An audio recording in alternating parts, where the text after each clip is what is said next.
명장님 오늘 뭐 되게 바쁘신 것 같은데요. 이 차량은 또 어떤 걸 또 이렇게 보시고 계신 거예요? 뒤에 흰 연기가 나면서 엔진 오일량이 2배나 늘어났어요. 흰 연기가 나면은 네. 터보 문제인가요? 이제 여러 가지 원인이 있겠지요, 이제. 예. 그래서 일단은 엔진 오일량이 엄청 늘어난 차량이에요. 그래서 한번 체크해 보려고 그래요, 자체를. 엔진 오일이 늘어났다고요? 엔진 오일량이 무슨 엔진 오일을 만드는 차도 아니고 무슨 오일량이 여기까지 간 거예요, 여기까지 지금. 여기까지. 지금. 그러면 안 되는 예. 거죠? 실줄은 어디까지 묻어야 되냐면 예. 실줄은 묻으면 여기까지 와야 돼. 근데 지금 오버가 되는 여기까지예요. 여기까지 온 거, 여기까지. 두 배가 거의. 그렇죠. 엄청 늘어난 거지요. 아. 그래서 이게 왜 엔진 오일이 이렇게 늘어나는지 여기에 좀 얘기를 해야 될 것 같아요. 이런 차량 아니 엔진 오일을 여기다 더 넣은 게 아니라 늘어났다고요? 그렇죠. 이제 정부에서는 규정량만큼 넣겠지요, 이제. 예. 근데 주행을 하다 보니까 엔진은 혼자 지가 늘어나. 아니 그게 말이 됩니까, 병장님? 그러니까 이 차는 말이 돼. 아니, 그래서 아니, 이런 차종이 많습니다. 많다고요? 그래서, 예, 이런 차종이 많은지 왜 이런 현상이 일어나는지 운전자가 어떻게 이걸 예방하고 점검해야 되는지 예. 한번 얘기 좀 하죠, 뭐. 예, 밖에 예. 추우니까요. 예, 알겠습니다. 들어와요. 엔진 오일이 무슨 차에서 엔진 오일을 생산하는 건 뭐 대단한 차인데요. 예. 근데 어떻게 엔진 오일이 저는 늘어난다라는 게 저는 지금도 좀 이해를 못 하겠는데. 지금 이것만 봐도 그래요. 이 차도 지금 카니발 차량이거든요. 예. 주행거리는 얼마 되지는 않은 것 같아요, 자체가요. 예. 이게 증상이 뭐냐면 운행 중 흰 연기가 나오면서 시동이 꺼졌다. 아까 그 명장님께서 흰 연기 나왔다고. 근데 엔진 오일량이 2배 늘어났다. 2배 늘어났다 그랬잖아요. 써 있네요. 네, 그래서 인젝터 교환하고 터보 어셈블러 교체했고 예. 인터쿨러 교체했고 DPF 어셈블러 교체했고 엔진 보링 작업했고 뭐 이래서 수리비가 총 얼마나냐면 818만 4천 원. 아니 저기 명장님 이거 무슨 엔진 오일이 늘어났다고 지금 800이요? 예. 그래서 이거 서울에서 서울 도봉구에서 했네요. 서울 도봉구에서요. 실제 차량인 거죠? 예, 지금? 실제 차량입니다. 이 자체가요. 아니 엔진 오일 늘어났다고 수리비가 800이 나옵니까? 나올 수가 있다고 봐야죠, 이 자체가요. 아니 엔진 오일이 늘어났는데 무슨 DPF를 바꾸고 터보를 바꾸고 저는 지금 그래서 이제 엔진 오일이 2배로 늘어나는 이유가 있어. 이유가 뭡니까? 궁금해? 예, 그 엔진 오일에 무슨 물을 타는 것도 아니고 네. 그 왜 엔진 오일이 늘어나는 자, 거죠? 정부에서는 엔진 오일을 규정량만큼 넣겠지요. 비싼 걸 많이 넣어줄 리가 없잖아요. 그렇죠. 예. 아니, 규정량이라는 게 있을 거 아니에요. 그렇죠. 규정량을 넣는데 2배로 늘어난다는 것은 어떻게 돼요? 결국은 엔진 오일이 2배? 이제 우리가 보면 연료 자체가 기름하고 섞인다. 엔진 오일이 연료하고 섞인다고요? 연료가 이제 엔진 오일하고 섞이겠죠. 오일하고, 예. 그래서 고압 펌프가 뭐 불량이거나 또는 인젝터가 불량이거나 또 어디에 보면 네이버 같은데 검색을 해보면 뭐 냉각수가 엔진으로 유입이 되면 엔진 오일량이 늘어난다 그렇게 얘기하는데요. 우리가 구분을 해야 돼요. 냉각수가 엔진 오일하고 섞이면 우윳빛으로 변합니다. 냉각수가요? 엔진 오일이 네. 냉각수하고 섞이면 그렇죠. 그러니까 우리가 흔히 이제 뭐 유튜브라든지 다른 데 보면 이 자동차의 어떤 낮이다 냉각수가 결국 엔진 오일 속으로 유입이 돼가지고 엔진 오일이 늘어난다고 그래요. 이때는 엔진 오일 색깔이 우윳빛이야. 냉각수 유입이 되면. 근데 지금은 뭐예요? 대부분 엔진 오일량 차가 늘어나 버렸잖아요, 자체가요. 그래서 이것은 연료 자체가 결국은 엔진 오일 속으로 들어간 거예요. 냉각수가 들어가는 게 아니라 연료가 들어간 거예요. 그렇죠. 그러면 우리 이제 화면을 잠깐 띄워놨어요, 내가요. 거기에서 설명을 잠깐 내가 할까요? 예. 무슨 엔진 피스톤 같은데요? 이걸 앉아보세요. 예. 자, 이제 우리가 제일 먼저 엔진 오일이 늘어날 수 있는 것은 뭐냐면 디젤 자동차에서 DPF가 잦은 재생을 하는 거예요. 잦은 재생이라는 게 예. 이제 매연이 많이 쌓이다 보니까 계속 이걸 태워야 돼. 그렇죠. 예, 계속 태워야 돼. 그걸 재생이라고 하죠. 그렇죠. 예. 그러니까 엔진 상태가 안 좋기 때문에 매연이 많이 발생하잖아요. 그렇죠. 매연이 많이 발생하니까 결국 어떻게 돼요? DPF는 계속 도는 거죠. 태워줘 하잖아요. 예. 그럼 이걸 DPF를 어떻게 태우느냐면 인젝터 후분사 후에 후분사를 통해서 이걸 태워요. 인젝터 후분사를 통해서 태우는데 자, 엔진이 이렇게 돼 있어요. 그렇죠. 우리가 시동이 걸면 이게 밑에 오일 팬이에요. 엔진 오일 팬. 그 다음 우리가 흔히 이제 이거 실린더라고 그러고 이 동그란 것을 피스톤. 왔다 갔다 하는 피스톤이라고 그래요. 그런데 여기에 보면 크랭크 축에 보면 밸런스 웨이터라는 게 있어요. 근데 실린더 벽에 윤활 작용은 누가 해요? 이게 오일 팬이고 오일이 잠겨 있잖아요. 그렇죠. 그럼 밸런스 웨이터가 회전하면서 묻혀가지고 뿌려 비산 방식. 이렇게 뿌려서 이게 유막이 형성이 돼. 그러겠죠. 압축함이 형성되는데 DPF가 이제 매연이 차 있어. 이걸 태워 그러려면 어차피 연료를 가지고 DPF에다 이제 연료를 뿌려주는 거거든요, 자체가요. DPF에다가 연료를 뿌려줘요. 아, 예. 그러면 인젝터가 주분사 후에 후분사라는 게 있는데 예를 들면 자 이게 이제 실린더 하나 단면이에요. 예, 예. 자 이게 피스톤 링이 있고 예. 링이 있어요, 이 자체가요. 맞아요. 예, 실린더 벽이 있고. 네, 네. 자 이건 엔진이 회전하면서 크랭크 축 밸런스 웨이터가 오일팬에 있는 오일을 묻혀서 이 실린더 벽으로 뿌려요. 비산 방식. 그렇죠. 예. 예, 그러면 금속끼리 상하 작용을 왕복운다 한다 그래도 이게 윤활장이기 때문에 마모가 덜 되겠죠. 그렇죠. 근데 이건 디젤 자동차에서는 이제 DPF가 재생 요건이 되다 보면 인젝터가 주분사를 쫙 해요. 예, 예. 이건 인젝터가 주분사를 쫙 분사를 하면 적당한 양을 연소실에다 뿌려줘야 되는데 많은 양을 쏟아부으니까 이게 유막이 파괴되면서 연료가 너무 많으니까 이게 밖으로 흘러 타고 내려와요. 인젝터에서 연료를 분사를 하면 예를 들면 5cc만 분사를 해라 그러는데 여기서 기계적으로 인젝터가 고장나면 5cc가 10cc 이상을 분사를 한다는 얘기. 예를 들면 기계가 고장 나면 예, 인젝터가 고장이 나면 그럼 인젝터 연료를 많이 분사하기 때문에 연료 자체가 이 실린더 벽으로 흘러내려요. 그러겠죠. 너무 예, 많으니까. 많으니까 이 자체가 그렇죠. 적당한 양이면 유막이 형성되면서 이게 이제 배기가스로 나가는데 너무 많은 양이 쏟아지다 보니까 어떻게 돼요? 일이 옆으로 실린더 벽을 타고 연료가 내려와요. 그러니까 어떻게 돼요? 연료 자체는 엔진 오일하고 희석이 돼가지고 늘어난다는 얘기지. 경유가 여기 묻혀서 분사하는 거잖아요. 그렇죠. 경우가 이제 DPF가 재생 요건이 되면 예. 컴퓨터가 야 인젝터 분사해, 연료 분사해 그러면 인젝터 분사를 하는데 이제 몇 미리세크만 분사를 하라고 그래요. 이제 연료량을. 근데 컴퓨터는 몇 미리세크를 이제 분사를 해라. 그냥 예를 들어 5cc만 분사를 해라 그러는데 기계저가 고장이 나면 인젝터 고장은 너무 어떻게 돼요? 많은 양을 분사해버려 쏟아버린다는 얘기죠. 그렇죠. 그러니까 흘러내리는 거죠. 그러니까 이 자체 연료는 유막을 깨고 흘러내려서 엔진오일 양이 많아질 수밖에 없어요, 자체가. 그러면 명장님 엔진오일 양이 많아졌다고요. 예. 그 엔진오일 양 때문에 지금 아까 그 견적이 800이 나온 거라고요? 나오지요. 자, 엔진오일 양이 많이 늘어났어. 예, 예. 자, 엔진은 누가 이제 윤활장에 엔진 오일이 하잖아요. 그렇죠. 근데 경유가 섞여. 경유가 시키니까 어떻게 돼? 윤활장에 회의 못해요. 실린더 벽이 깎아먹죠, 이제. 이때는. 자, 엔진 오일은 윤활작용을 하지만은 경유가 일반 3분의 1, 3분의 2가 쌓이게 되면 어떻게 돼요? 엔진 오일하고 경유가 윤활작용이 틀리잖아요, 자체가요. 그렇죠. 예. 그러다 보니까 결국은 그래서 엔진오일이 늘어난 거예요? 그렇죠. 경유가 섞여가지고. 예. 야, 이제 알겠네, 이제. 이제 알겠어요? 예. 그러니까 잦은 DPF가 재생을 하면 예. 잦은 재생을 해야 될 거 아니에요? 예. 그럼 연료는 그만큼 쏟아져야 돼. 많이 쏟아 부어야 돼. 그렇죠. 그래 인젝터가 기계적으로 고장이 나니까 컴퓨터는 얼마만 쏟아 부으라고 하는데 인젝터가 기계적으로 고장 나니까 많은 양을 오일을 쏟아 부어. 연료를. 그러니까 이게 연료가 타고 내려와. 실린더 벽으로 이게. 이렇게 타고 가서 여기에 오일 팬량이 오일이 늘어나는 거죠, 자체가요. 희석이 되다 보니까. 자, 이렇게 되다 보니까 결국 어떻게 돼요? 원인은 뭐예요? DPF였어요. DPF. 재생을 계속 하니까. DPF가 매연이 많이 쌓이니까. 그러니까 DPF가 재생을 많이 하다 보니까 어떻게 돼요? 연료를 그만큼 쏘았어. 결국은 엔진의 연소 상태가 좋지 않아서 매연이 발생해서 매연이 발생하니까 DPF는 그 매연을 포집해가지고 재생을 해야 되는데 잦은 재생을 하다 보니까 또 인젝터가 고장이 나니까 어떻게 돼요? 연료를 많이 쏟아 부어. 이러다 보니까 결국은 엔진 오일이 늘어날 수밖에 없다는 얘기죠, 자체가요. 그래서 우리가 결국 엔진 오일량이 늘어나는 것은 DPF의 잦은 재생 또는 인젝터가 고장으로 인해서 기계적 고장으로 인해서 연료를 많이 쏟아붓기 때문에 우리는 사전에 점검을 해야 돼. 그러면 인젝터가 진짜 고장 있는지 없는지 한번 인젝터실 한번 가보자고. 이리 와봐요. 예.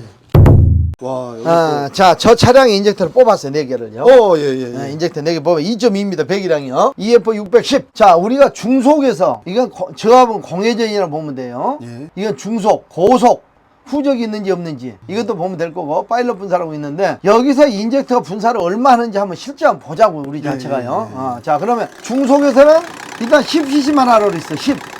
플러스 마이너스 1이야. 자, 그럼 여기서 지금부터 BQ를 비우고 다시 한번 인젝터를 내가 쏟아 부어볼게요. 자, 이게 얼마 이제 10cc가 나와야 되는데 자, 주분사 4개입니다. 하나, 둘, 셋, 넷.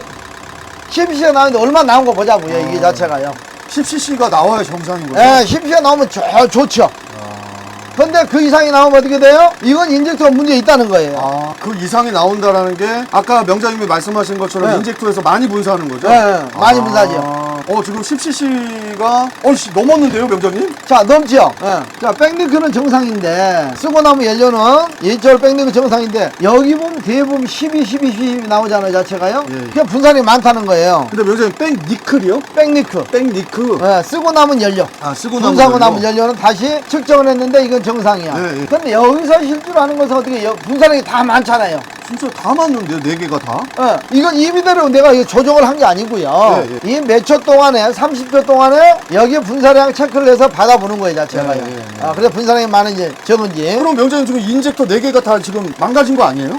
이게 망가지. 이것 때문에 결국 어떻게 돼요? 오일량이 늘어났다는 얘기죠. 근데 아까 명장님께서 원인이 DPF라는 말씀도 하셨잖아요. 근데 DPF가 예, 예. 결국은 매연이 많이 쌓이다 보니까 예, 예. 이걸 재생을 하려다 보면 이 인젝터 자체가 인젝터 후분사를 통해서 해요. 예. 그렇기 때문에 인젝터가 나쁘면 결국 어떻게 돼? 분사량이 많으니까 많은 오일 연료를 쏟아보니까 실린더 벽으로 타고 내려간다는 그렇죠, 얘기예요, 그렇죠, 자체가요. 그렇죠. 예. 자, 그래서 여기 보면 자, 노즐들 한번 볼게요. 여기 노즐들요. 자, 똑같은 유산 인젝터예요.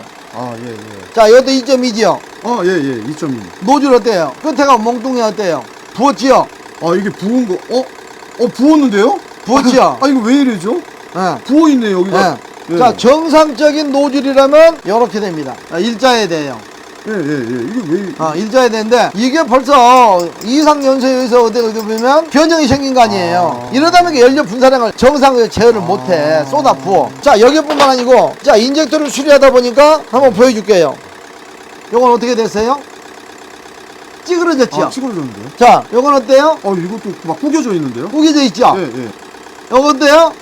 이것도 똑같은데요? 구겨져 있죠? 예. 자, 이렇게 인젝터들이 노즐이 현재 결국 기계적으로 고장이 나다 보니까 결국은 어떻게 돼요? 정상적인 연료 분사를 못 한다는 얘기죠. 네. 쏟아 붓는다는 얘기죠. 네. 그래서 결국은 엔진 오일이 2배 이상 늘어난다는 것은 네. 많이 늘어난다는 것은 인젝터 자체가 정상적 분사량을 규정 분사만큼 분사를 해야 되는데 많은 양을 분사를 하다 보니까 이게 실린더 벽으로 타고 내려와서 결국 어떻게 돼요?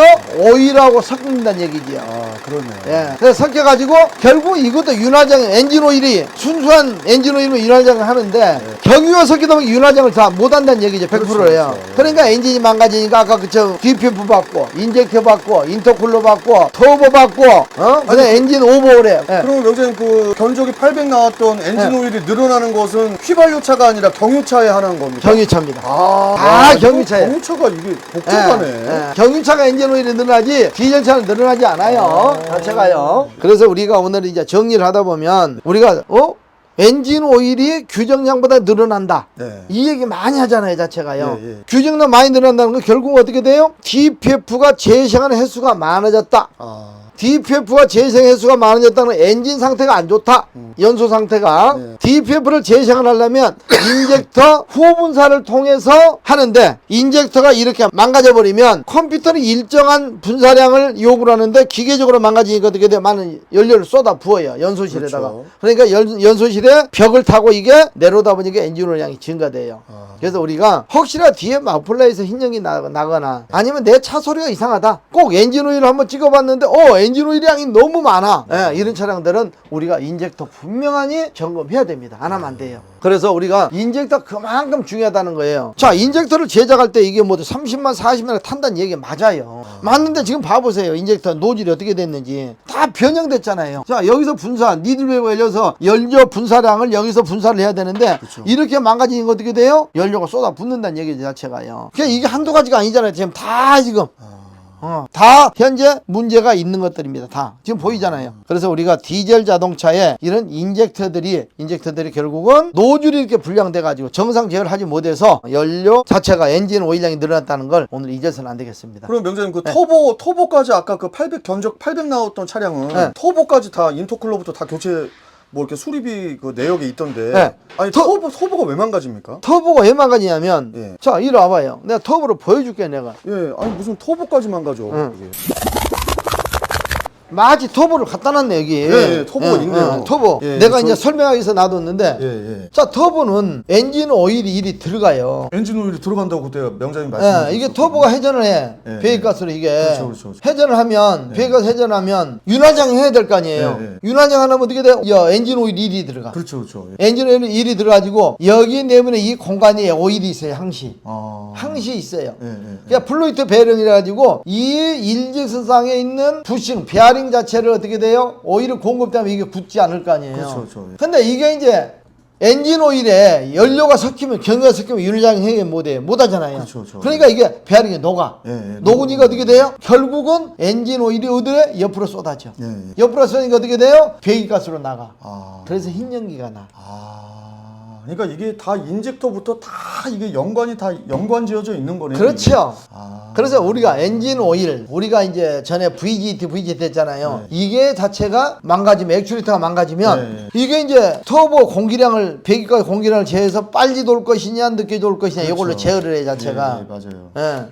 근데 이것도 이거 베어링이 나가면 놀아요. 이게. 까딱까딱까딱까딱 이게. 그래서 엔진 오일이 상태가 안 좋으면 터보를 제일 처음에 망가뜨립니다. 터보를 망가뜨려. 그러니까 터보를 망가진 거 어떻게 돼요? 여기서는 터보에서는 이 오일 압력이 옆에 니드가 터져가지고 옆으로 쉬어요. 그렇죠. 그래서 아까 우리가 봤던 거 결국은 엔진 오일 2배 늘어나니까 터보 교체했어. 맞아요. 아까 인젝터도 교체해야 된다 인젝터 그랬죠? 교체했지, 뭐 가스켓 교체하지, 뭐 다 했던데요. 그 다음에 DPF 교체해야지. 인터쿨러 교체하지. 엔진 오버하지. 예. 그래서 우리가 엔진 오일 관리 잘못하면 이런 어떤 현상이 발생하고요. 특히 엔진 오일이 2배 늘어난다는 것은 많이 늘어난다는 것은 분명하니 인젝터쯤 한 번은 확인을 해라. 아니 그러면 엔진 오일 2배로 늘어난 거를 저희 소비자들이 막으려면 어떻게 해야 됩니까? 평상시에? 근데 그런 걸 예방하려면 내 차 뒤에 보면 흰 연기가 난다. 마우라에. 꼭 엔진 오일 점검해야죠. 머플러에 흰 연기가 난다는 얘기죠. 그렇죠. 그때는 결국 뭐예요? 윤활장을 정상적으로 하지 못해가지고 이게 터보가 망가져서 그렇죠. 여기서 오일이 옆으로 누이돼서 이게 배기가스로 나가다 보니 흰 연기가 난다 그랬잖아요. 그때 말씀하셨어요. 그러니까 결국은 내가 그 증상을 안다는 것은 지나가는데 흰 연기가 나 머플러에서 흰 연기가 그럴 때 간헐적으로 납니다 자체가. 그럴 때는 엔진을 찍어봐라. 엔진 오일을 찍어봐서 엔진 오일 양이 많으면 빨리 조치를 취해야겠네요. DPF 재생한 횟수가 높다. DPF를 재생을 하는데 일단은 제일 중요한 게 인젝터. 적당한 분사량을 가지고 해야 되는데 뜻하지 않는 기계적 결함으로 인해서 많은 양을 쏟아 부을 때는 실린더 벽을 타고 내려와서 오일량이 늘어난다. 이렇게 오늘 정리하면 되겠습니다. 알겠습니다. 진짜 경유차가 이게 참 공부할 게 좀 은근히 많은 것 같아서. 차는 갈수록 복잡해지잖아요. 진짜 참 복잡할수록 어떻게 돼요? 결국은 소비자들도 어떻게 돼요? 거기에 따라서 고장률이 많다는 얘기죠 자체가요. 그렇죠. 그래서 옛날 기계식 방식, 단순한 기계식 고장 안 났어요. 지금은 시스템이 몇 개예요. 막 50개, 60개 엄청 많이 늘어났잖아요. 그렇죠. 이러다 보니까 고장률은 갈수록 많아진다. 이렇게 보시면 되겠습니다. 알겠습니다. 뭐 경유차 타시는 분들 꼭 명장님 오늘 말씀 잘 참고를 해야 될 것 같습니다. 맞습니다. 명장님 오늘 말씀 그러면 잘 들었습니다, 명장님. 예. 명장님 감사합니다. 감사합니다. 네.